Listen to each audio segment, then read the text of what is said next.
my name is Andy Little. One of my passions in life is carp fishing. So much so that I've been fishing for the species now for in excess of 30 years.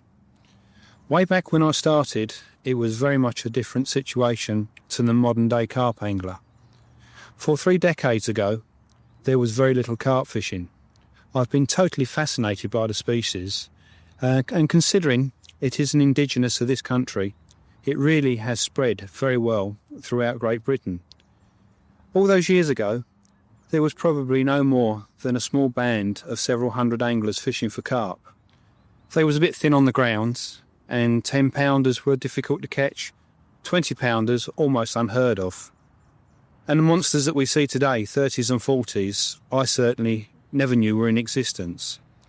The whole scene has now completely changed. We have gone from split cane rods to fishing with simple baits like crust and potatoes, to modern day tackle with Kevlar, carbon and all sorts of new space-age materials for making rods out of.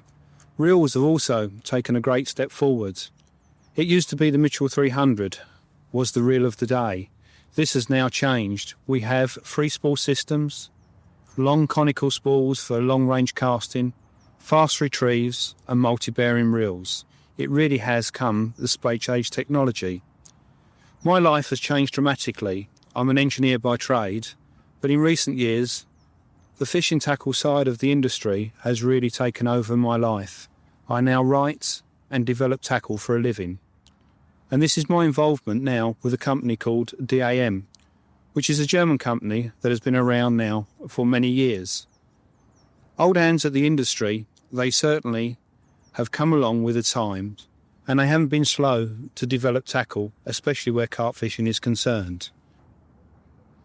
My involvement with the angling trade has been such that I have been able to put over the actual practical problems that we have with everyday carp fishing. So much fishing tackle is invented in the office, and really this is not the ideal situation. It's out on the bank where we have all the problems, and they can be encountered and certainly dealt with in a systematic way. And it is really this involvement with carp fishing and knowing the problems that I have been able to design tackle that are genuine aids to angling and not just a gimmick. We have seen so many of them over the years that really it has generally been the angler that has been caught and not so the carp. Modern day carp tackle needn't be expensive. I think a lot of people have fallen into this trap that they have really got to have this fantastic outlay to get the best. It is certainly true you get what you pay for, but for a modest sum of under £100 you can buy a top quality rod and reel that's actually been designed for the special purpose of carp fishing. Modern day materials have allowed the price now really to come down to this realistic level, and a rod like this, which is a 12-foot carbon rod built on a superb blank that's very, very light, 12 feet in length and a 2.5 pound test curve, is more than adequate, certainly not only for the beginner but for more experienced carp anglers to use. You have very good reel fittings these days. No more do we have the sliding rings on cork handles where the reel is prone to fall off. They're held securely in place now with a screw winch fitting. Abbreviated Duplon handles make it very comfortable in the hand, and your hand naturally falls in the right position to hold the rod. The abbreviation means that you have a nice casting grip to use on the butt end of the rod.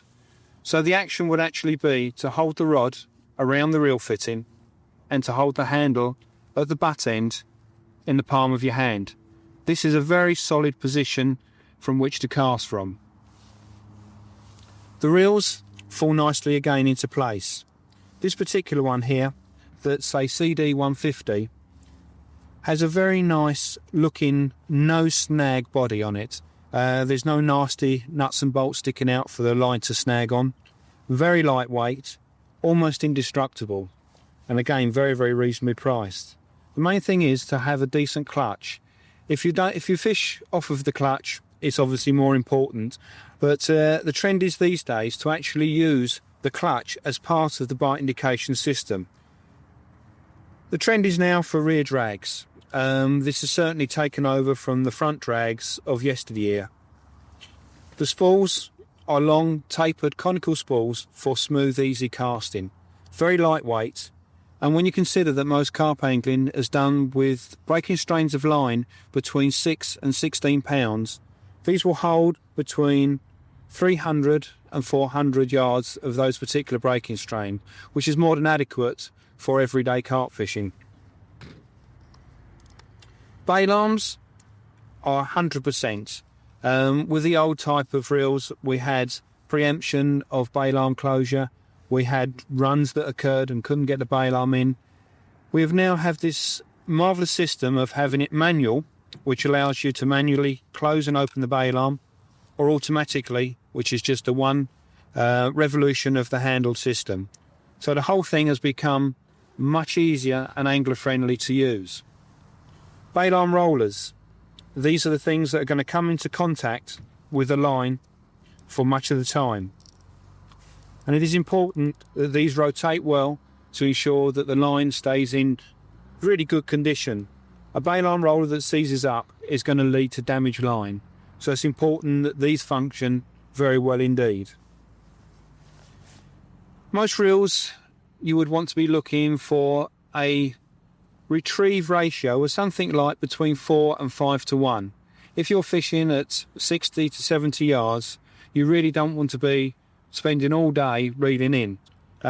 So these are fairly fast retrieves by today's standard.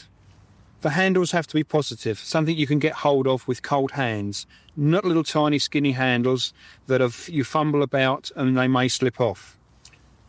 Ratchets too have to be really solid. They have to work to be positive, foul safe, and just a nice system. This particular reel is capable of, when the line is built up on the spool, of casting in excess of 100 yards with this particular rod. I would recommend that in clear water the angler fishes with something like about 8 pound line, and it's really essential for a rod like this to be used with leads in excess of 2 ounces for a shock leader to be incorporated within the system. This is again a safe method. As one can imagine, 3 ounces of ledger weight being projected through the air at very high rates is a dangerous instrument, and if the line does snap, which it can do on 6 or 7 or 8 pound line, that lead is going to go across the lake at a very fast rate of knots. If it hits someone, it's going to cause them great distress, if not actually kill them. They are very dangerous. So I can't stress it enough that you should actually use what we call a bumper or a shock leader, and that really needs to be at least 15 pound breaking strain. Right, the main line on this particular reel is an 8 pound breaking strain Spezialine. This is a purpose designed carp line that is quite soft, got a high knot strength with a fairly low diameter. So it's an ideal all-round type of line, but it's no good for the actual casting part of the setup when we're confronted with quite heavy leads like this one that's 2.5 ounces, and we're going to be trying to cast somewhere around about the 100 yards. So what I've done, I've actually put on a shock leader of steel power. Now this is probably the best shock leader material available. It is extremely tough, quite low in diameter, but has an amazing abrasion resistance, which is very important because it doubles up not only as a shock leader but as a snag leader. So where you're confronted with bars and quite graunchy, rubbishy type swims where the hook link or above the hook link is going to come into contact with quite large flints and stones and boulders on the bars, this high resistant line will actually protect the whole setup. Now it's quite important to make sure that you have something of a good breaking strain. This is 16 pounds in breaking strain, and I really wouldn't want to use anything lower than that. Sometimes I go up as much as 20 pound to be really on the safe side for real long distance casting. I've tied this onto the main line, and I have got about 3 rod lengths of the shock leader on there. You can see the blue against the brown, and you can see how many times it's gone round. That's very important to have at least enough. It's far better to have more than only just enough, because when you're playing the fish back and you've got the knot running up and down between the rings, there's a very good chance that it's going to get damaged. So it's far better to get the knot back onto the spool when you're playing the fish underneath the rod tip, as that is going to spend a fair bit of its time there, more so than out in the lake. We always have a bit of a problem when we're trying to put the net underneath, and that is not the time for the shock leader lots to be running up and down inside the rings. It's always very important when using the shock leader to make sure that the knot is as far back on the spool as possible. What happens when we're actually casting, the coils of the line are going to be pulling off, and if the knot was at the front of the spool, they would have to pass over that knot. This could slow the cast down, it could actually cause snagging, and in the worst case could actually cause a bird's nest and have a break off or a crack off, and the lead would go flying through the air. So it's always important to make sure that that knot is as far back in the spool as possible. That way there is going to be no line passing over it. Right, so using the buoy as a marker, I'm going to line my body up side on so I'm facing it. It is then a matter of having about a 4-foot drop between the rod tip and the lead, and a nice swing backwards and forwards to get momentum. I'm then going to pull the butt into my body, at the same time pushing my right hand out.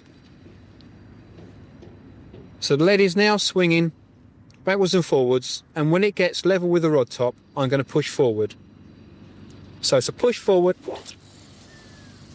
and out.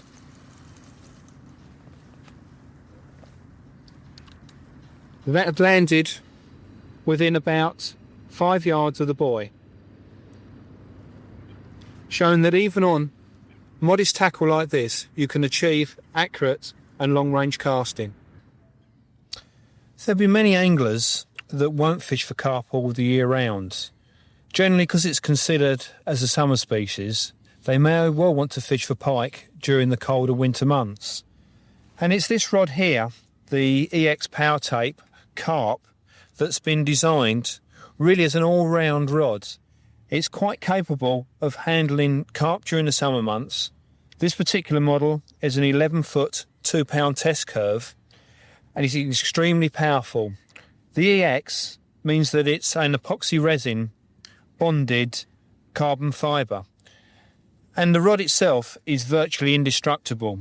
It has got superbly strong rings, all the same refinements as on the Quickfire, but in the winter this can actually be doubled up and used as a pike rod.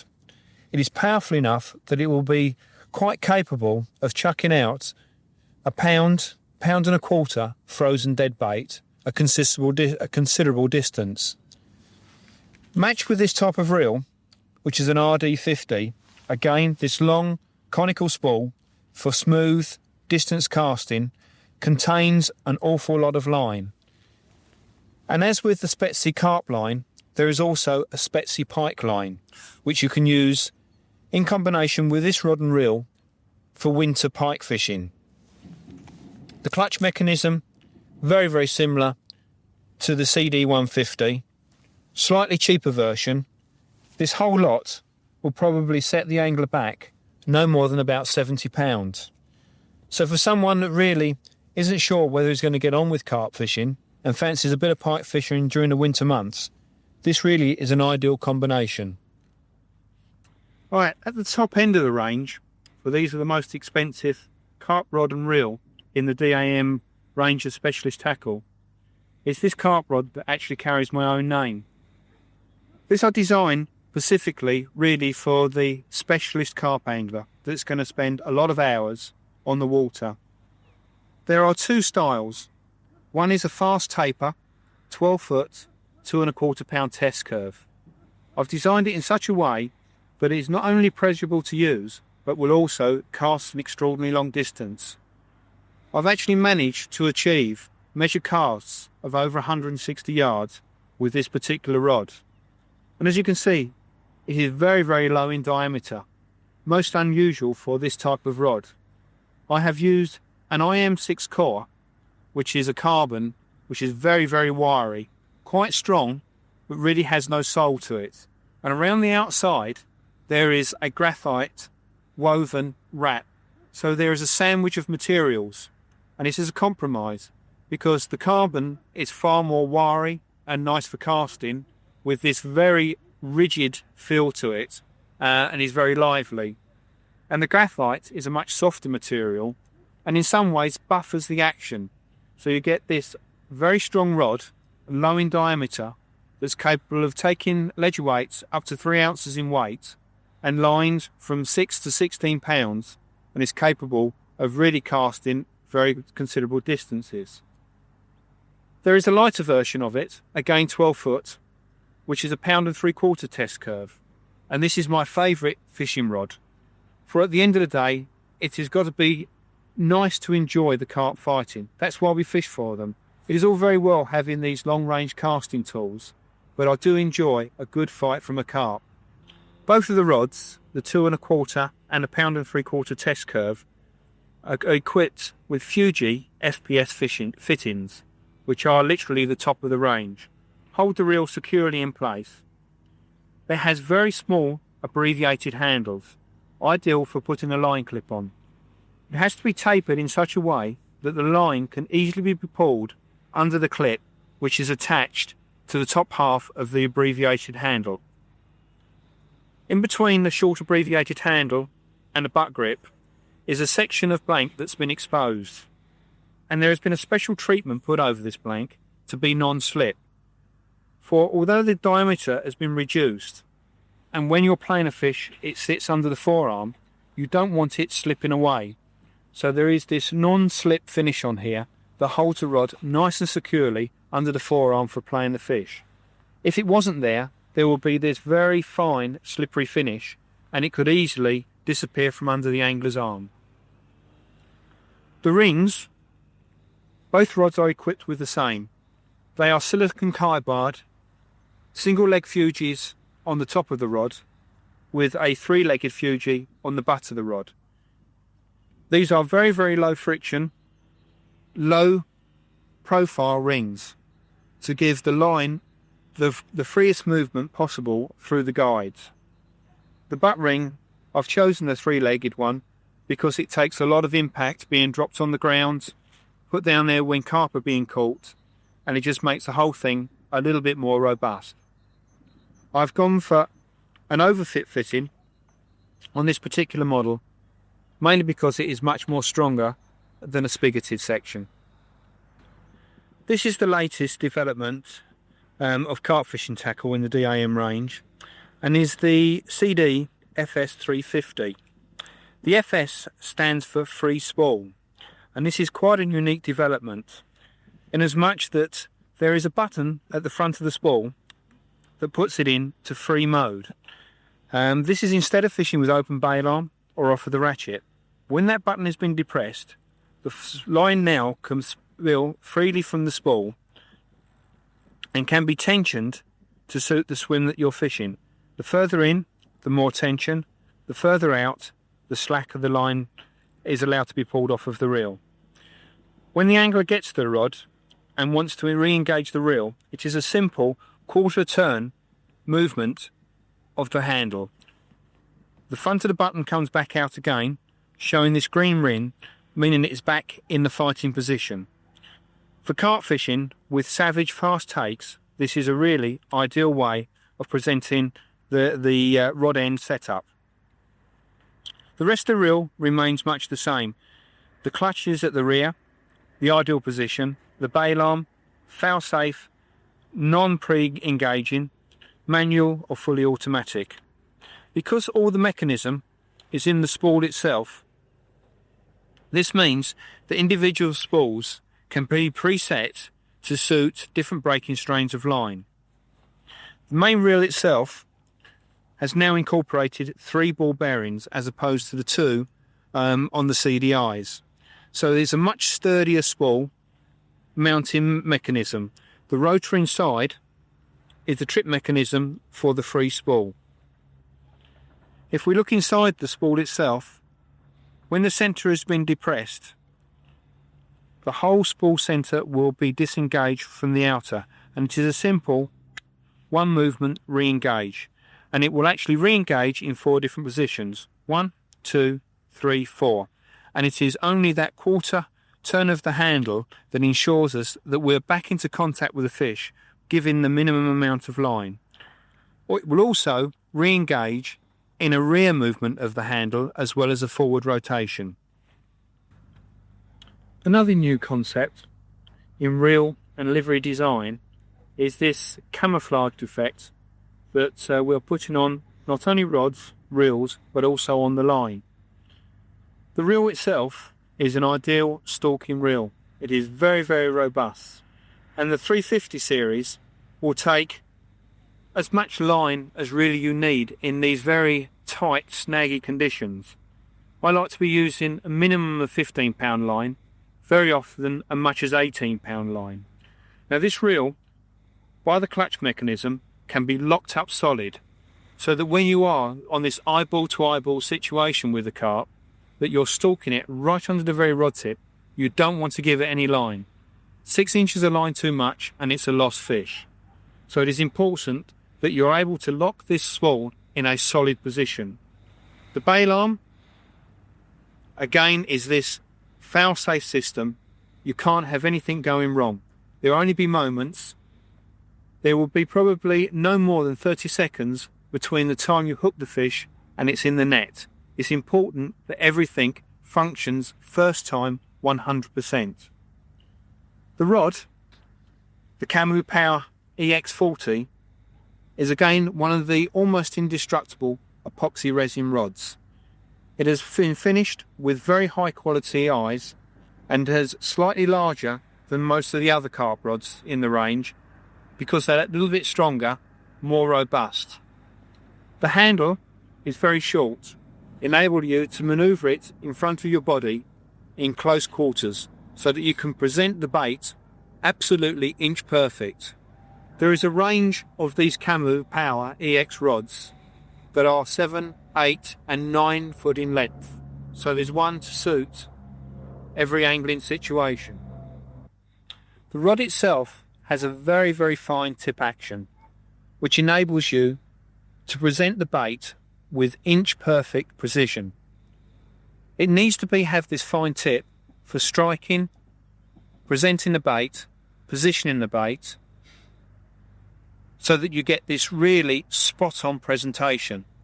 When a fish is hooked, you really don't want to be given any line, but the rod needs to be supple enough to be able to take the lunges of a heavily hooked carp, but also have the backbone to enable you to extract it from extremely snaggy positions. As you can see, you can get an alarming bend on this rod, and it really is virtually indestructible. And on the very short length of handle, you can get it well away from the bank, controlling the fish at the same time. This enables you to get the fish out of the snaggy area in double quick time, ensuring that you land your catch without too much problems. With more and more anglers turning their attention to fishing abroad these days, we've designed a proper telescopic carp rod. There have been many telescopic rods around for years. Most of them were never taken seriously by the top end anglers. So it was our aim to actually design something that was a proper fishing rod that could be closed down to genuine suitcase size. It's okay driving to France or Germany or somewhere like that, but if you're going to fly out to America in pursuit of carp, catfish or be whatever and take your own tackle with you, it really is impractical to take 12-foot rods in 2 6-foot sections. So this is a 12-foot rod that actually closes down to a genuine suitcase length, and nothing has been lost in the action and in the playing ability of the rod itself. It's been made from a high modulus carbon, so it is very robust. It will cast a reasonable distance and is quite capable of handling lines between 8 and 18 pounds, which is ideal for the heavy continental as well as worldwide carp fishing. It's got a superb action, quite a short handle, cork with a positive screw winch fitting, but it is a genuine carp rod as opposed to a telescopic rod that anglers take carp fishing. I will be quite happy to use this even in the UK. As well as the development of rods and reels, luggage has come on in leaps and bounds over the last few years. And it is the carp fisher's holdall that really has taken the most development fairly recently. The idea now is to actually arrive on the bankside with your rods and reels already assembled in the bag. This needs to be a very robust unit that will take all your items of tackle, like landing nets, bank sticks, umbrellas, 3 rods and reels set up, and also 3 spare rods. The strapping and webbing has to be quite robust because there's a lot of weight in there. And also it has to be totally 100% waterproof. Because it's over 6 feet in length, to take the generally used of 12-foot carp rods, it's going to spend most of its life actually outside of the angler's umbrella. So it's going to be left in this sort of environment, in the mud and in the rain. A lot of people seem to forget this, so we've gone for an extremely tough, robust material. The umbrella compartment, which has got a half zip on it, is gusseted, so it will actually take a 50-inch umbrella complete with sewn in sides, so that this can be stored in here without having to put a separate overwrap or sides that are attached by Velcro. Again, a half zip on the bank stick compartment, and a nice touch is an external stiffener compartment to keep the whole thing rigid. You can either put a cane down there or a fiberglass rod. 2-way zips on the main compartment allow for easy operation for getting into it, and they also open completely. A lot of rod holders only have half zips on, so it's difficult to actually get at what's inside. On this side, on the inside of the very, very strong waterproof material, is 3 compartments that your 3 spare rods, landing nets and other bits and pieces can go on. Rather than just ties, there's a single Velcro strip which can accommodate all manner of diameter of items to go in there. On the other side of the bag is where your 3 rods can be stored in their made up position. These will take a full 12-foot long rods, even with spigoted joints. There is an extra 4 inches of free movement there to ensure that you don't crush the rod tips or spigots. The reel pouch is large enough to take the largest of carp reels that are available. There is also 4 inches, 4.5 movement to compensate for the different positions of the reel fitting. Again, Velcro has been used to hold the rods in place, rather than ties that can be knotted up, get wet, and you can't get the blooming things undone.